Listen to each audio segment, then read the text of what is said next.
अभी जो जहां बैठे हैं जरा 5 मिनट वहीं बैठ के आपको कुछ कहना चाहता हूं अपनी दिल की बात। आज जाने से पहले, आज मुझे जल्दी जाना पड़ रहा है। 2 पंपलेट दिए गए, पत्रक दिए गए। एक काले धन का पूरा सच, ये नया संस्करण है इसका। हमने इसमें पूरी प्रामाणिकता के साथ बताया है कि देश का करीब 400 लाख करोड़ रुपए बेईमान लोगों ने लूटा है। कितना? 400 लाख करोड़। और कैसे लूटा है, और व्यक्तियों का नाम नहीं बताया, लेकिन स्रोत हमने सब बताए हैं। और वो कैसे वापस आएगा वो समाधान भी बताए। सरकार को भी हमने बताया कि फिजिकल टेक्निकल इन्वेस्टिगेशन कीजिए, उसको काले धन को राष्ट्रीय संपत्ति घोषित कीजिए, और सरकार अब किसी की भी हो, वही सरकार देश पर राज करेगी जो काले धन को राष्ट्रीय संपत्ति घोषित करके देश को दिलाए।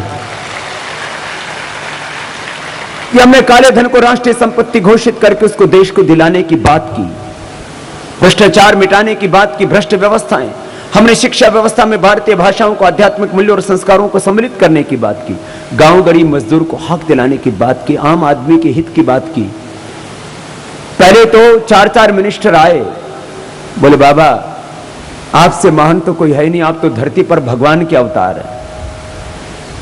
1 जून को हम इनको भगवान के अवतार दिखते थे, लेकिन 4 जून को हम इनको शैतान दिखने लगे। पहले तो हमारी हत्या का षड्यंत्र किया, लेकिन उसमें कामयाब नहीं हो पाए। आप सोच सकते हैं, जो एक सन्यासी जो देश और दुनिया के कल्याण के लिए काम कर रहा है, उसकी हत्या का जो षड्यंत्र कर सकते हैं, वो कितने पापी होंगे, कितने गुनहगार और कितने बड़े अपराधी होंगे। इसलिए मैं तो एक ही बात कहूंगा, अब इस देश को बचाने का एक ही माध्यम है। जिन लोगों ने इस देश के लिए गुनाह के, अपराध के, भारत माता के साथ धोखा किया है, उसमें से तो एक भी व्यक्ति दोबारा से अब विधानसभा और लोकसभा में ना पहुंच पाए। पूरे देश को पूरी दृढ़ता के साथ ये संकल्प लेना है, नहीं तो हिंदुस्तान नहीं बचेगा। भाई बहनों को, ये राजनीति की बात नहीं, राष्ट्रनीति की बात है, ये राष्ट्र धर्म की बात है। हमने कहा कि महंगाई है नहीं, तुमने बढ़ा दी है। भारत गरीब है नहीं, तुमने इसको गरीब बना दिया है। हमने कहा महंगाई खत्म करनी है, सारे टैक्स खत्म कर दो। टैक्स खत्म करते ही डीजल, गैस, पेट्रोल के ऊपर 48 से लेकर के 52% टैक्स है। जिस दिन टैक्स खत्म कर देंगे, उस दिन डीजल, गैस, पेट्रोल आधे दाम पर मिलने लग जाएंगे और देश में कोई गरीब नहीं रहेगा, महंगाई नहीं रहेगी। आर्थिक आजादी से व्यवस्था परिवर्तन का भी आपको एक पत्रक दिया। पूरी दुनिया को बहुत क्रूरता के साथ लूटा जा रहा है। ये पूरी दुनिया की राजनीतिक व्यवस्था ही ऐसी है। अब 5 विश्व की बड़ी संस्थाओं की आड़ लेकर के, IMF, world bank, WTO, UNO, WHO, इसकी आड़ लेकर के क्या कर रहा है? IMF की आड़ लेकर के जो विकासशील देश हैं, जिनको आज गरीब देश कहा जाता है, उनका शोषण कर रहा है IMF। उनकी मुद्रा का मूल्य कम रख दिया। अमेरिका का जो डॉलर है उसकी मुद्रा बढ़ा दी, उसका मूल्य ज्यादा कर दिया। हमारे 50 रुपए, अमेरिका का $1। ये क्या है? ये पक्षपात है सीधा के सीधा। वर्ल्ड बैंक बनाकर के जो पैसा इकट्ठा हुआ दुनिया के बैंकों से, उसको अपने अपनों में बांट दिया। UNO बनाकर के पूरी दुनिया के ऊपर युद्ध थोप देते हैं, और ये इकोनॉमिक वार का एक नया तरीका बना दिया UNO। WTO बनाकर के व्यापार के नाम पर अत्याचार कर रहे हैं और गृह उद्योग खत्म कर दिए, और WHO बनाकर के उपचार के नाम पर अत्याचार। भाई बहनों, ये बड़े साजिशें हैं। और इसी साजिश में एक हमारी देशभक्त कार्यकर्ता राजवाला, जो दिल्ली के उस रामलीला मैदान में आई थी, केंद्र सरकार ने रावण लीला करके, पुलिस तो हुक्म का गुलाम है। जो गृह मंत्रालय ने आदेश दिया उसका पालन किया। लोगों पर सारी दुनिया ने देखा है किस तरह से बर्बरता की, किस तरह से क्रूरता की, अत्याचार किए। और राजवाला बहन के वो खुद अपनी बहू को बता रही थी, जब उसको उठा करके रामलीला मैदान से लाए तब होश में थी। उसको पैरालिसिस हो चुका था, क्योंकि पुलिस की लाठियों से उसकी गर्दन टूट चुकी थी, उसकी कमर टूट चुकी थी, पैर टूट चुके थे, उसकी कई सर्जरियां हुई। और पुलिस सुप्रीम कोर्ट में झूठ बोलती है कि हमने लाठियां नहीं बरसाई। आप सबने भी टीवी के ऊपर देखा है, क्या पुलिस ने लाठियां नहीं बरसाई? क्या मां बहन बेटियों को उन्होंने डंडे नहीं मारे? क्या देशभक्त लोगों का अपमान नहीं किया? क्या पंडाल में आग नहीं लगाई? ये सब देखा है पूरी दुनिया ने। और वो राजबाला बहन कल उसने दम तोड़ दिया है। इसलिए मुझे आज मैंने शिविर में मैंने कहा मैं अपने योग धर्म को भी निभाऊंगा, अपने राष्ट्र धर्म को भी निभाऊंगा। और बहन राजबाला ने इस काले धन और भ्रष्टाचार की लड़ाई में अपनी कुर्बानी दी, अपना बलिदान दिया। हम पूरे भारतवर्ष की ओर से उस मां का अभिनंदन करते हैं, बहन राजबाला को प्रणाम करते हैं, उनको वंदन करते हैं और उनको अपनी श्रद्धांजलि देते हैं। और आदरणीय राम जेठमलानी साहब से मैंने कल बात की, मैंने कहा क्या करना चाहिए राम जेठमलानी साहब? उन्होंने कहा स्वामी जी जिन्होंने मारा है वो हत्या के दोषी हैं। वो क्या बोलता 302 और 307 है? जिन्होंने मारा है, जिन्होंने मराया है, वो दोनों ही अपराधी हैं और इनके ऊपर हत्या के मुकदमे तो दर्ज करेंगे। उनको गिरफ्तार करना चाहिए सरकार को और उनको फांसी होनी चाहिए जिन्होंने ऐसे देशभक्तों निर्दोष एक बहन की मौत की है। भाई बहनों, ये बहुत बड़ी दुर्घटना हुई। एक बार आप सभी अपने अपने स्थानों पर खड़े हो जाएंगे।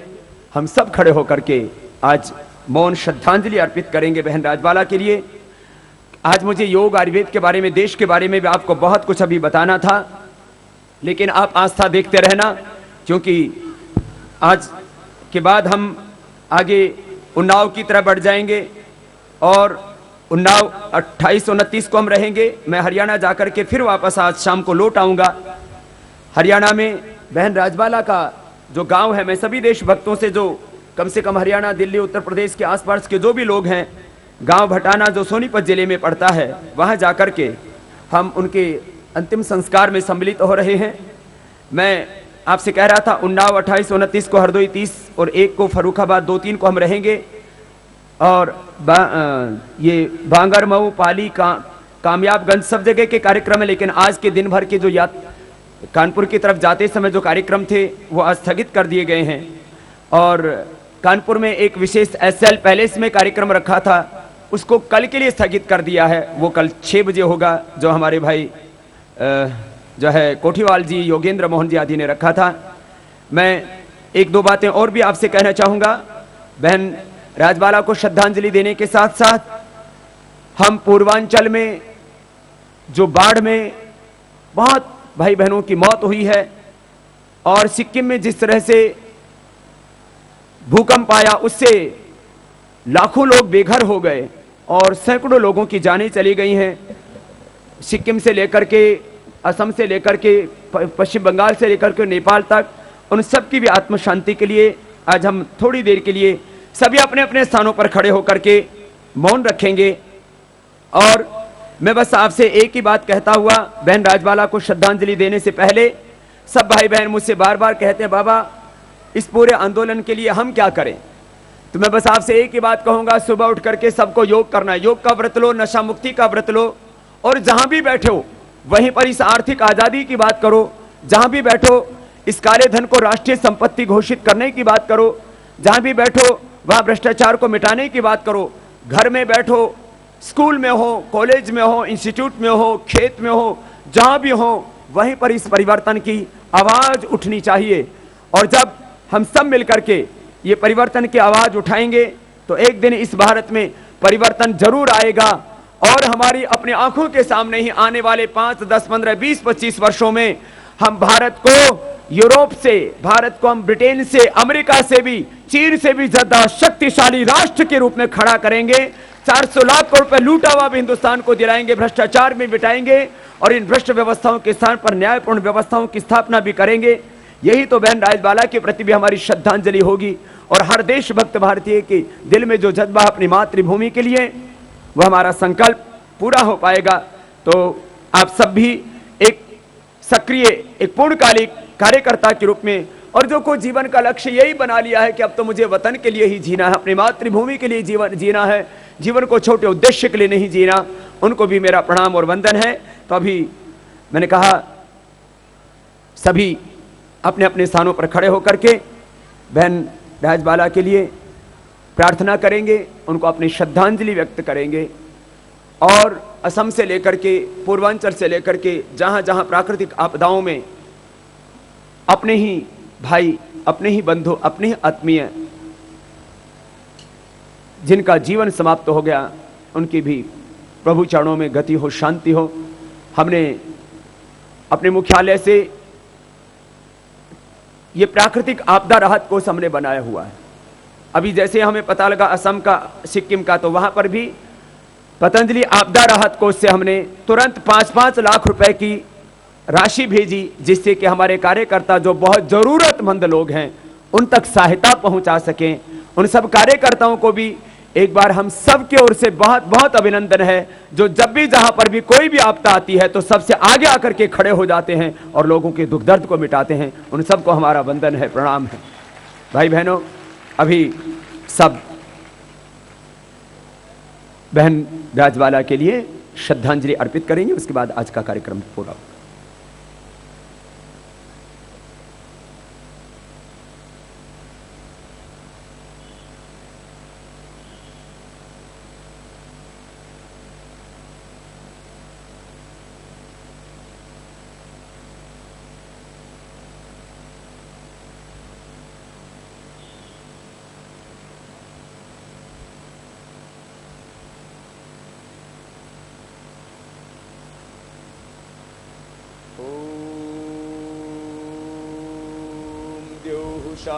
शांतिरंतरिक्षं शांति पृथिवी शांतिरापः शांतिरोषधयः शांतिः वनस्पतयः शांतिर्विश्वे देवाः शांतिर्ब्रह्म शांति सर्वं शांतिः शांतिरेव शांतिः सामा शांतिरेधि।